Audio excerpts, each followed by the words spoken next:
Hello friends, स्वागत है आप सभी का यूट्यूब चैनल लॉ शिक्षा हिंदी में। और आज हम पढ़ेंगे बीएनएसएस 2023 की धारा 190। धारा 190 की करेस्पोंडिंग धारा है 170 सीआरपीसी। अभी आपने पढ़ा था धारा 189 को। धारा 189 के अंतर्गत था जब साक्ष्य अपर्याप्त हो या संदेह का उचित कारण न हो कि अभियुक्त द्वारा अपराध किया गया है तो उसे छोड़ दिया जाना। परंतु धारा 190 के अंतर्गत है कि जब साक्ष्य पर्याप्त हो तब क्या प्रक्रिया रहेगी, तो उसको समझेंगे हम धारा 190 के अंतर्गत। और आपने एक बात और सुनी होगी कि साक्षी को भी एक नोटिस दिया जाता है, जो सीआरपीसी के अंतर्गत धारा 170(2) का नोटिस दिया जाता था। तो उससे भी ये अपेक्षा की जाती है कि वो न्यायालय में साक्ष्य देने के लिए उपस्थित होगा, वो भी धारा 190 बीएनएसएस के अंतर्गत है। तो आइए समझते हैं धारा 190 बीएनएसएस को विस्तार पूर्वक। धारा 190 जब साक्ष्य पर्याप्त है तब मामलों का मजिस्ट्रेट के पास भेज दिया जाना। कौन सा साक्ष्य पर्याप्त है और इसकी करस्पॉन्डिंग धारा कौन सी है? 170 सीआरपीसी। उपधारा ये क्या कहती है? यदि इस अध्याय के अधीन अन्वेषण करने पर पुलिस थाने के भार साधक अधिकारी को प्रतीत होता है कि यथापूर्वोक्त पर्याप्त साक्ष्य या उचित आधार है, तो वह अधिकारी पुलिस रिपोर्ट पर उस अपराध का संज्ञान करने के लिए और अभियुक्त का विचारण करने या उसे विचारणार्थ सुपुर्द करने के लिए सशक्त मजिस्ट्रेट के पास अभियुक्त को अभिरक्षा में भेजेगा।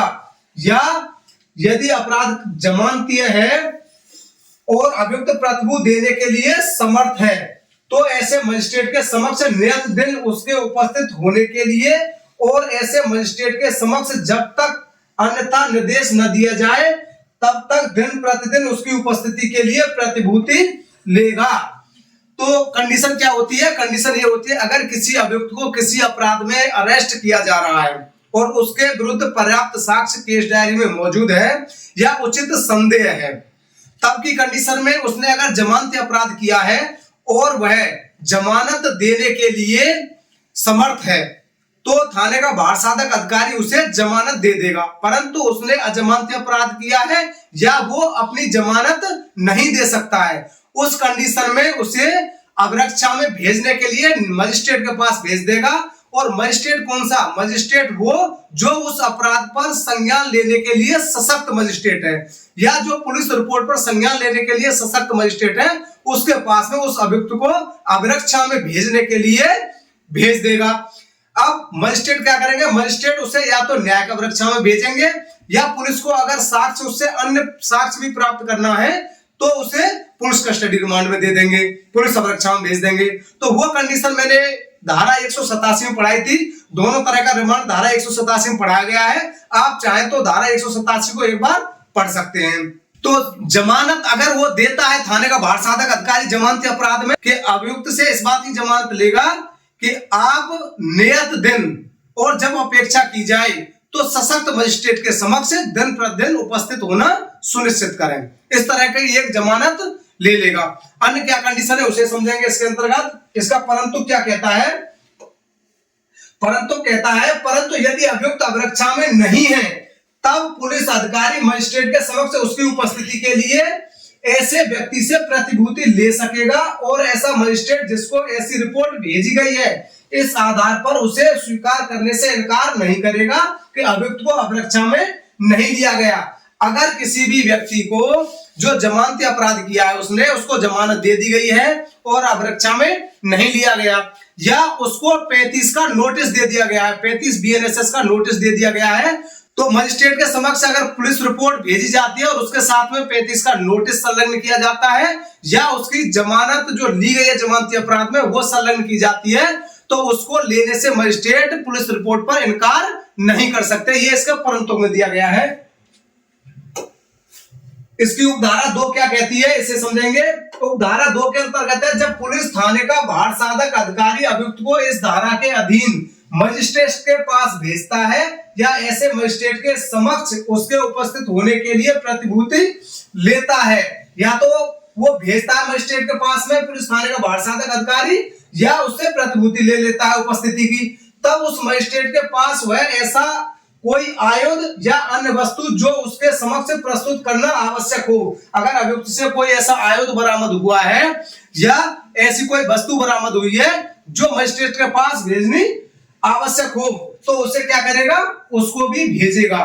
और यदि कोई परिवादी हो तो उससे और ऐसे अधिकारी को मामले के तथ्यों और परिस्थितियों से परिचित प्रतीत होने वाले उतने व्यक्तियों से जितने वह आवश्यक समझे मजिस्ट्रेट के समक्ष निर्देशित प्रकार से उपस्थित होने के लिए और यथास्थिति अभियोजन करने के लिए या अभियुक्त के विरुद्ध आरोप के विषय में साक्ष्य देने के लिए बंद पत्र निष्पादित करने की अपेक्षा करेगा।